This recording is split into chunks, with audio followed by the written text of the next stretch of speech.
Hola chicos, bienvenidos. ¿Cómo están? Espero que muy bien, ¿verdad? Feliz inicio de semana. Bienvenidos, ¿verdad? Nuevamente a nuestro primer tema del segundo parcial, esperando que este segundo parcial, ¿verdad? También sea un parcial exitoso como lo fue el primer parcial. Gracias por su puntualidad, gracias por su responsabilidad, ¿verdad? Por su dedicación, gracias por eso. Sigamos así, ¿verdad? Que ya eh, estamos avanzando. Entonces, sin más preámbulos, ¿verdad? Vamos a iniciar con el tema, y el tema que vamos a estar estudiando esta semana es un tema muy interesante. A algunos de ustedes les va a gustar bastante y como dice su presentación, vamos a hablar sobre los tipos de descripción. Vamos a hablar, chicos, sobre diferentes tipos de descripción y vamos a aprender a diferenciar, ¿verdad? Y a ver sus ejemplos, obviamente. Vamos a iniciar entonces con el primer tipo de descripción al que nosotros le vamos a llamar prosopografía. ¿Qué es la prosopografía? Describe los rasgos físicos externos de una persona, así de sencillo. Yo tengo unos ejemplos, ¿verdad? Allí en la pantalla. Y la prosopografía, se encarga de describir, ¿verdad?, los rasgos físicos externos. Se basa en lo que usted ve a simple vista, ¿verdad?, de una persona. El primer ejemplo dice, era una joven fina, de cuello largo, un pelo gris precioso, sus ojos verdes eran muy llamativos. Entonces, si usted se fija, estamos describiendo, ¿verdad?, la parte externa de cómo es esa persona, cómo es su cuello, color de su pelo, cómo son sus ojos. Allí pudimos haber agregado, tiene brazos largos, tiene manos largas, tiene piernas cortas, ¿verdad? Entonces, así, de eso se encarga la prosopografía. Recuerden que anteriormente, ¿verdad?, estuvimos viendo la diferencia entre describir y descripción. Entonces ahora estamos viendo cuáles son esos tipos de descripción que hay. Otro ejemplo de prosopografía, del que tengo ahí en su pantalla, tiene pelo oscuro y ondulado, los labios rojos y los ojos grandes y soñadores. Luego hay otro ejemplo, la vieja rata de agua sacó la cabeza por su agujero. Tenía los ojos redondos y brillantes, los bigotes grises y tiesos, y su cola parecía un largo pedazo de caucho negro. Entonces, si usted se fija, no es una descripción solo, pues, donde yo solo voy a decir, tenía nariz puntiaguda, sino que uno utiliza cierto tipo de palabras, ¿verdad? Yo puedo decir, la persona que está sentada en el restaurante, en el fondo, al lado izquierdo nuestro, tenía cabello ondulado de color rojo, tenía ojos grandes de color café oscuro, tenía una nariz puntiaguda, y así podemos dar diferentes tipos de descripción, ¿verdad? Me encanta esta de la vieja rata porque empezó a describir desde el momento en que la rata, ¿verdad?, sacó su cabeza por el agujero, y ella empezó a decir, recordemos que esto es literatura, ¿verdad? Es narrativa, es parte de la morfosintáctica nuestra. Entonces, la prosopografía, si no lo sabíamos que así se llamaba, es la encargada de describir los rasgos físicos externos de una persona. El siguiente tipo de descripción es una de las que más me encanta a mí, y es la etopeya. No sé si hasta hoy la he escuchado mencionar, pero la etopeya consiste en detallar los rasgos psicológicos o morales de una persona, su manera de ser, de actuar y su carácter, ¿verdad? Yo tengo la etopeya, en este caso de Francisco Morazán, ¿verdad?, que es uno de mis personajes favoritos. Y dice así: el general Morazán era blanco, ligeramente sonrosado, de cuerpo delgado, alto y recto. El conjunto de facciones constituía una fisonomía tan perfectamente delineada que viéndola a su vez no se podía olvidar, recordando siempre mucho del tipo griego, personaje severamente pundonoroso y probo, jamás abusó del poder en provecho propio, el exterior de su el exterior de su familia, su casa, su ajuar, su vestido, todo llevó el sello de la modesta decencia. Entonces, si nos damos cuenta, ¿verdad? En esta etopeya, hay podríamos decir que hay una mezcla de prosopografía y etopeya, ¿verdad? Porque está diciendo sus características físicas, sus rasgos físicos, y también está narrando, ¿verdad?, sus rasgos morales y psicológicos, perdón.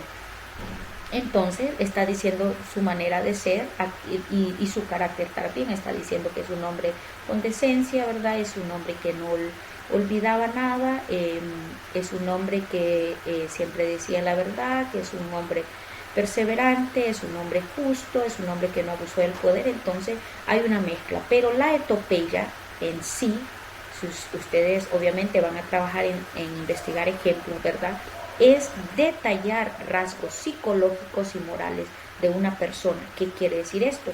Que va a describir su manera de ser, de actuar y su carácter. Esto quiere decir la etopeya. Entonces, esta es una de los tipos de descripción que a mí más me gustan, porque usted se da cuenta así qué tipo de persona, ¿verdad?, regían en este caso nuestro país. Ustedes van a investigar, ¿verdad?, personajes que yo misma les voy a dar los nombres. Otro tipo de descripción que tenemos, chicos, es el retrato. ¿Qué quiere decir el retrato? En el retrato une la prosopografía y la etopeya. Entonces, combinadas las dos, tanto las características físicas y morales de la persona, ¿verdad?, como las características, las físicas externas. Entonces, la combinación de la prosopografía y la combinación de la etopeya nace un nuevo tipo de descripción a la que le vamos a llamar retrato. Entonces, el ejemplo que yo tengo ahí: la mujer más presumida, con una breve y recta nariz, labios delgados, con grandes ojos dormidos, crespas pestañas, esbelta y salerosa de toda la isla. Entonces, la etopeya sería que es una mujer muy presumida, ¿verdad? Y la prosopografía, cuando describe cómo era su nariz, sus labios, sus ojos, sus pestañas, ¿verdad? Entonces, de eso se trata el retrato. El retrato es la mezcla de la prosopografía y la etopeya a la vez. Entonces, combinada estas dos, nace la descripción de retrato, que es la combinación de características físicas, y también usted va a incluir las características morales de la persona. Esta también es muy bonita, me encanta tanto la etopeya como el retrato, porque también va incluida la prosopografía. Entonces, son cosas muy bonitas que nos enseñan las personas, por ejemplo, que les gusta mucho la lectura o interpretar, o la novela, los poemas. Entonces, esto va bastante ligado a ellos. Otro tipo de descripción que tenemos es el autorretrato. ¿Qué quiere decir el autorretrato? El autorretrato se trata de una descripción subjetiva. ¿Por qué subjetiva? Porque el autor selecciona y se dibuja a sí mismo. Por eso su nombre dice autorretrato. Déjenme decirles, chicos, que el autorretrato es uno de los ejercicios de análisis más profundos que puede hacer un artista, ¿verdad? En épocas pictóricas, como por ejemplo la más conocida es el Renacimiento.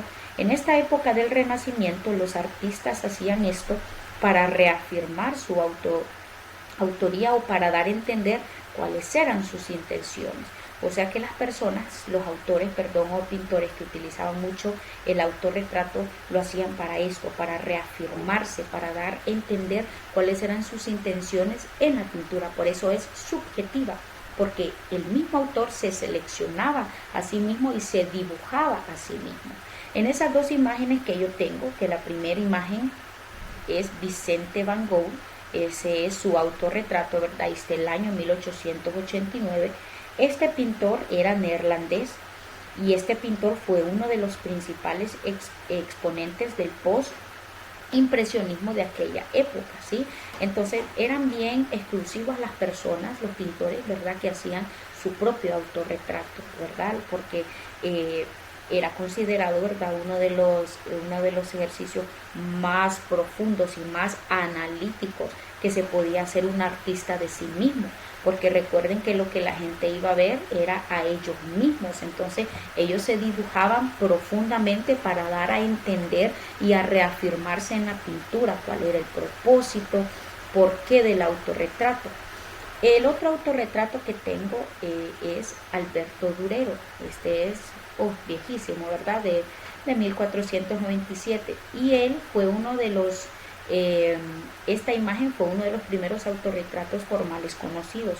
Él, Alberto Durero, es el artista más famoso del Renacimiento en Alemania, o sea, él es alemán. Y aparte de que ha sido el más famoso durante el Renacimiento, fue uno de los primeros autorretratos formales que salió a la luz, uno de los más conocidos. Recuerde que cuando hablamos del autorretrato ya estamos hablando, ¿verdad? Estamos hablando de historia. Lo que le estoy enseñando ahorita es historia, es literatura, ¿verdad? Es algo muy bonito, pero que se debe estudiar a profundidad. Yo solamente se lo estoy dando a grosso modo, ¿verdad? Porque cada uno tiene una historia, tiene características. Y lo más importante es que hay personajes importantísimos que dieron a conocer sus autorretratos, ¿verdad? Obviamente en la época del Renacimiento. Recordemos que el Renacimiento es una de las épocas pictóricas más importantes durante la historia. Esto es el autorretrato.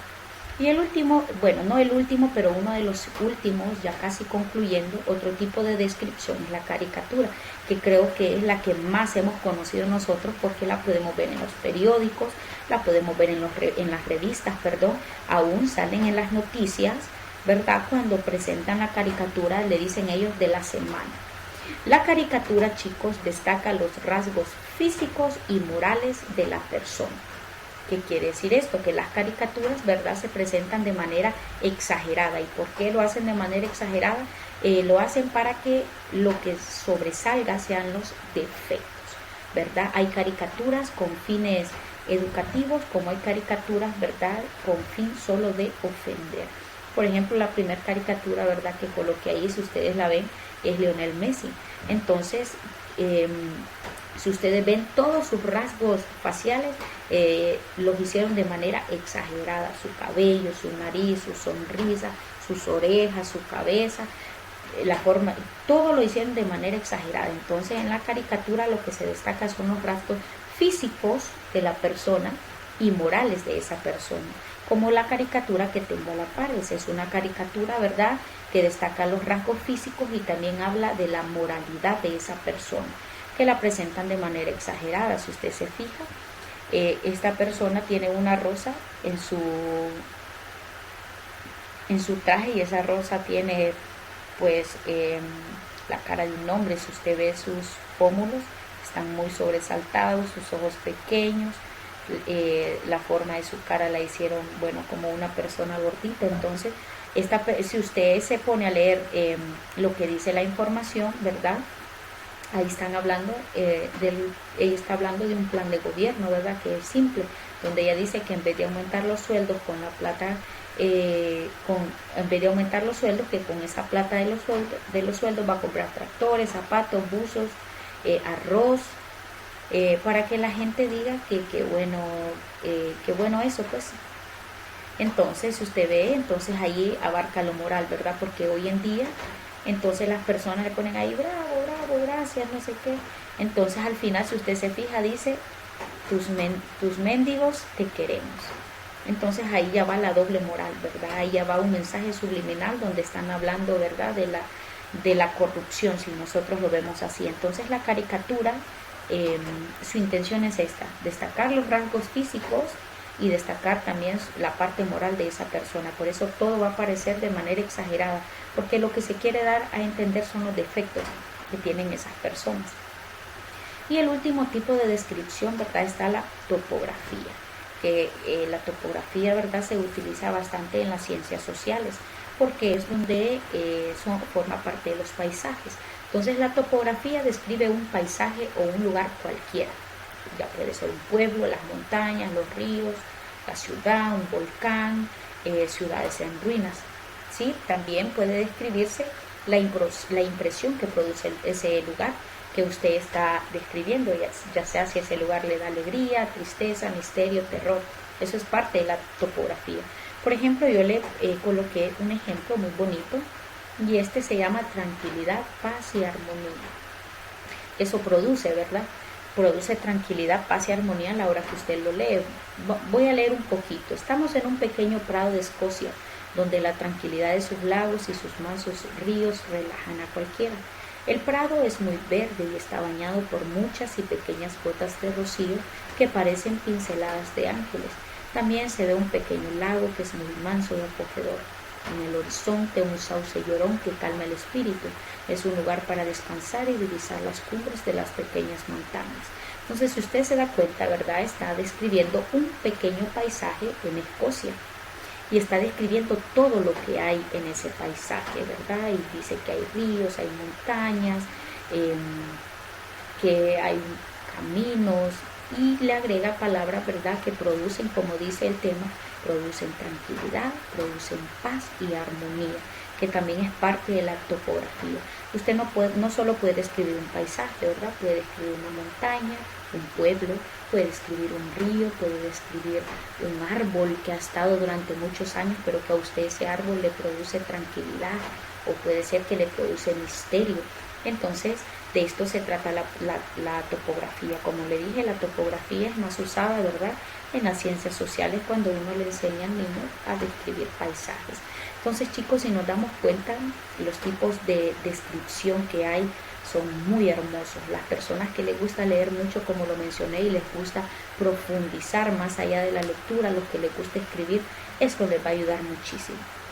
Cualquier duda o pregunta, ¿verdad?, que tengan sobre el tema, no duden en escribirme, en hacerme saber si hay dudas, ¿verdad? Y siempre nos vamos a estar viendo en nuestras clases de repaso y evaluación los viernes.